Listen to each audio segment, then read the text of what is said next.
Russian President Vladimir Putin has increasingly according to an Axios report citing two U.S. officials. Iranian and international legal and يقول أن هاليفي يجري تقييما أمنيا بشأن اقتحام معسكر بيت ليد.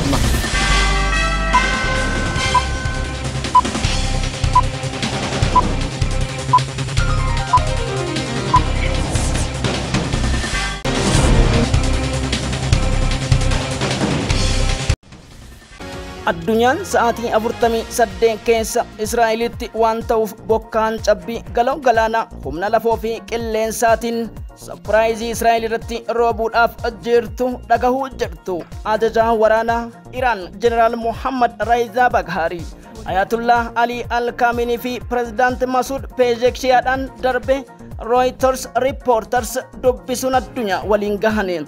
In coming hours, the world will witness extraordinary skin range of the important development jechuun gadi dhiise. Dubbittiin isimatan akka mul'atan kabajamtoota hordoftoota keenya kun CTN, TikTok, Facebook fi akkasumas karaa adda addaa YouTube channelii Orombeekitiin kan isinii darbu oduu hagayya 3 kan sanbata xiqqaa galgalaati.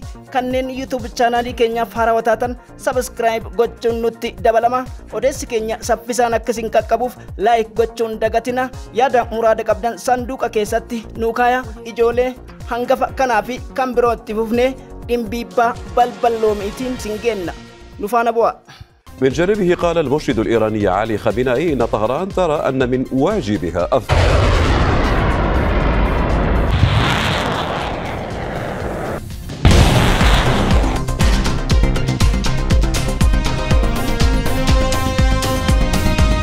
Iyyannoon ambayyoo dafaa nadhaqqaba Tel Aviv irraa Pentagon hanga UK, Germany fi France geette Ameerikaan waan jabaatte ta'uudha miidiyaaleen xiinxala guddayaa fi akkasumas tilmaama waraanaa galgala kana dho'uuf jiru. Netanyahuun walakaloo ajaa'iba takkaan dhagahin jechuudhaan dubbittiin yoom kana taate Iraan hundee qaroomaa Fuunishiyaanota Parshiyaanota santu seera gabaasa bal'aa dhageettu. Biyyoonni gurguddoon afur lola Iraan walakkeessa halkanarraa eegaluuf jirtu kamittuu dabalamuudhaaf loltoota xayyaarotaa fi misaa'ilota Ameerikaa fi Israa'el kaksiisuu danda'aniin qophoofne jedhan. Eenyufaadha gabaasa dhageenya. Oduu Gaazaa keessaa Israa'el iyyisiisuu bira kutteetiin nu birmadhaa miidiyaaleen hedduutu haasa'aa jira. Maali laata? Fi jalqaba daqiiqaatti akkamiin fudhate? Kana hunda dhageessu kabajamtoota hordoftoota keenya. Dippiloomaasiin nutti ergitan aduun maanguddummaa saniidha tan jaarsummaa dhiitee jirti. Hasan Nasrallah lola haaraa wajjin walitti seenna jennee jirra. Dugda saree irraa na buusa jechuudha. Saree dugdarraa buusuuf harki keenya qulqulluu mitiin Hasan Nasrallah. Biyyoonni hedduun imbaasii isaanii Tel Aviv keessaa cufaa bahaa jiraachuuf xiyyaaronni tokkos gara Tel Avivitti akka hin balaliine guyyaa sadaffaa ta'uun qe'een Tel Avivii fi Israa'el akkuma Gaazaa wacni shimbiraa takkallee ciicin jettu Netanyahuun itti golgolooyteetiin dubbittiin amma waan xumuramte fakkaataadha. Kabajamtoota hordoftoota keenya manni marii Federeeshinii Raashiyaa Iraan biyya lammaffaa Raashiyaanotaati jechuun viidiyoo konferansii Vladimir Putin rogeeyyaa akkasumas ammoo qondaaltotaaf paarlamaa Raashiyaa Moskoo wajjin mari'ataniin Iraaniin tuqu jechuun dhabamuudha jedhaniitiin murteessan. Kanas Sergey Lavrov fi Dmitry Peskov dubbi himaa masara Kremlin irra akkasumas deeggarsaa fi dooniiwwan gurguddoon 8 tahareen jalatti dhiyaatanii jiran. Kunis guyyaa dukkana qiyaamaa misaayilii niwukileerii kan Iraan jalatti dhaabdeef Raashiyaan dubbiin as baate Ameerikaa fi Israa'el lafee kokkeetti rakkatteen hudhamaa jiru. Kabajamtoota hordoftoota keenya CTN TikTokidhaan akkasumas YouTube fi Facebook Caayaa Oromiyaa jedhuun yeroo hunda nu hordofuun dagatina. Nu guddisa. Like argachuuf osoo hin taane maddeen qabatama odeeffannoo isinii dhiyeessinu jala deemuun mirkaneeffadhaa isiniin jenna. Caayaa News kutaa balballoomii isin affeeree jira. The Islamic Revolutionary Guard Corps.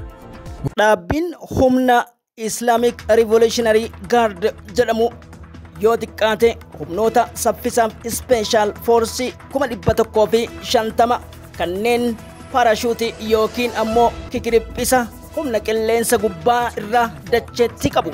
kana malees humnoota addaa kan ta'anii fi lafootti cabsanii seenuu kan danda'an 500,000 ol qabu. Humni kun humna laayyoo miti jedhe gaazexeessaan.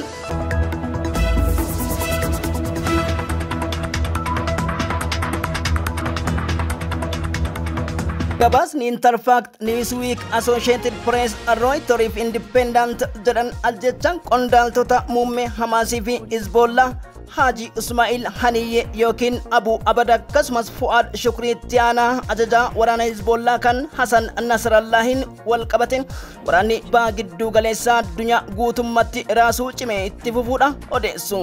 Haleellaa qindaawaa Ameerikaa fi Israa'el waliin ta'anii adamsa qondaaltota hooggantoota Islaamaa kan waraana mujaahidoota irratti qiyaafate kanaaf haati daafaa fi balaa Israa'el waggoottan 70 oliif karoora humna amantii dahatteetiin gocha amantiin kamuu hin eeyyamne Filisxeemota Libaanosii fi darbee Ankaaraa Turkii irratti raawwachaa turtee fi jirtu balaa guddaan kololeessa 7 Hamaas Tel Aviv dabalatee magaalota Israa'el irratti raawwateef bu'uura ta'uu rogeeyyiin wixinee seenaa wajjin kan kaa'an ifatti.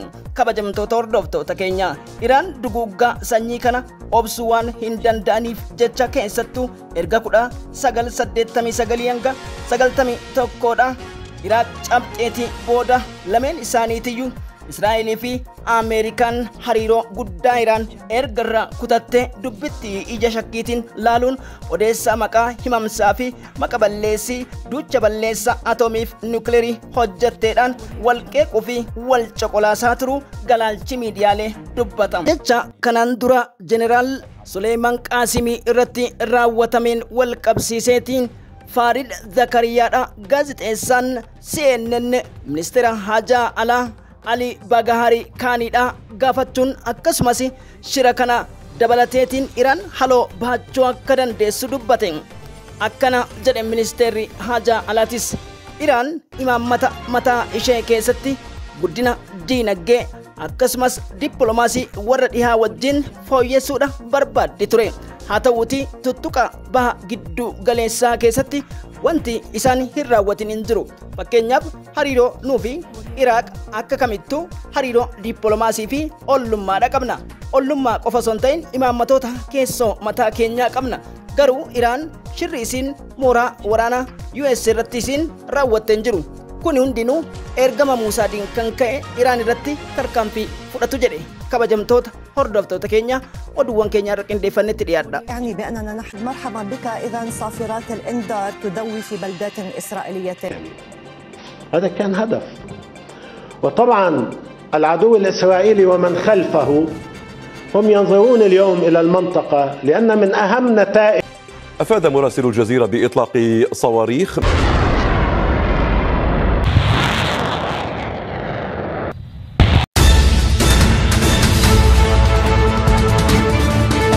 Hidonni kiyyoo cimaa qondaaltota Israa'eliif qopheessuun kaleessa gurraan isin ga'uun keenya ni yaadatama. Maaree dubbittiin garagalcha dubbiidha taate dubbii Newsweek Al-Arabiyaan shororkaa guddaa mooraa Tel Aviv waccisiisaa ooleen aduun waan baate irra deebite fakkaatti.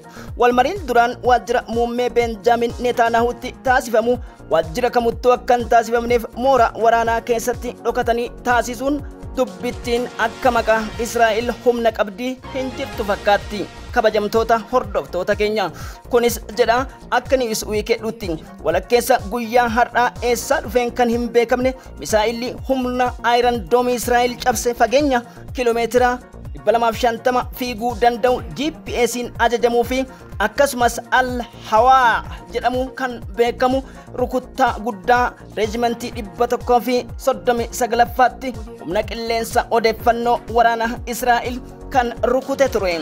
Oduun cabsaa akka jedhutti breaking news jechuun Times of India Axios gabaasanii kanas waliin gahanii miidiyaaleen addunyaa maali laata jedhan.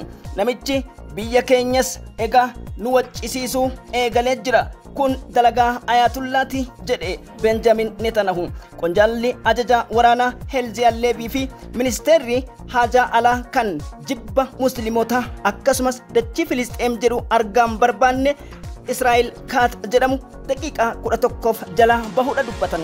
Brigadiin Al-Aqsaa kana erga raawwatanii booda haleellaa saayibarii cimaa uggura weebsaayitii Tel Aviv sakatta'iinsa akka itti jiran Benjamin Netanyahuun karaa miidiyaatiin ibsan.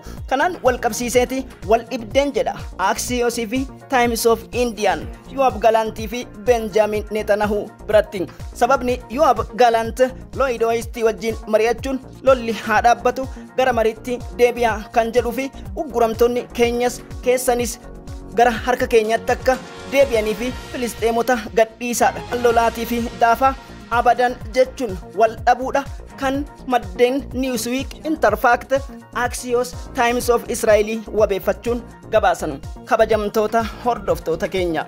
Oduu Hizbollaatiin Ameerikaan Hizbollaatti jaarsummaa Masri Abdul Fattah al-Sisi fi muummee ministeera Qatar Sheikh Mohammed bin Abdurrahman Aataanii erguun dhaga'ame.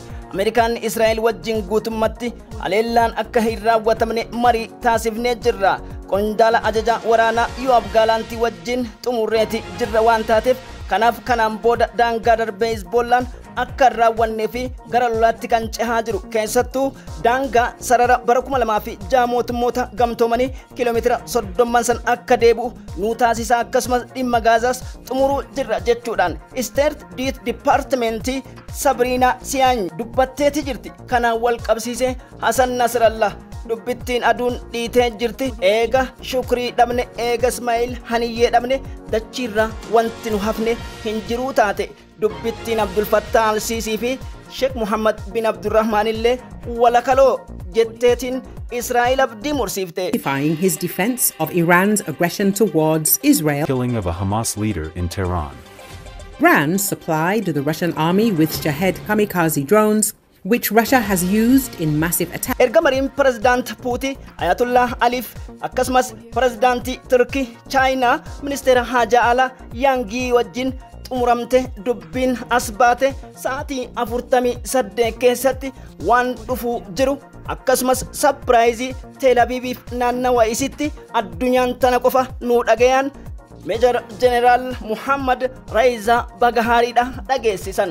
Ittisin dhibne fuula eeksii isaanii irratti bulchaan qondaala aangoo Raamaayii Iraanota abbaan Parshiyaanota State Republic of Islam Iraaniidha Ayatollah Ali Al-Khamenei kanatti sin dhaabanne bakka ra'iisii kan bu'aan abbaani reformalistii jedhamu Masud Pezeshkian hin tuffatamne mirga keenyatu sarbame keessummaa nama bira dhufte hanga feetes yoo taate namni nama jalatti reebu namooman qabu.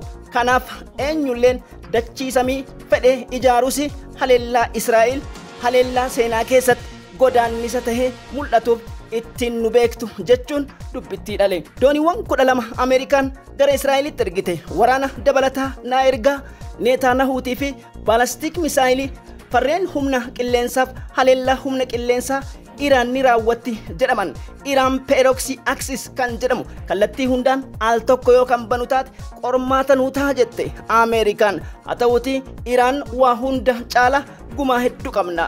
Yoo diqqaate gumaawwan keenya keessaa jeneraala walii galaa kan Iraaqiin keessatti ajjeefameef waliigaltee kanas hin raawwanne gumaan nuun baane. Obsa baay'eerra kunne Israa'el eenyu caalteeti kan jedhu dhageessan. Vladimir Roomich Putin ammoo dubbitti erga xumuraniitii booda wanti isaan asiin bahan ministeerri haajaa alaa dubbii jirtu ifa dhoosan.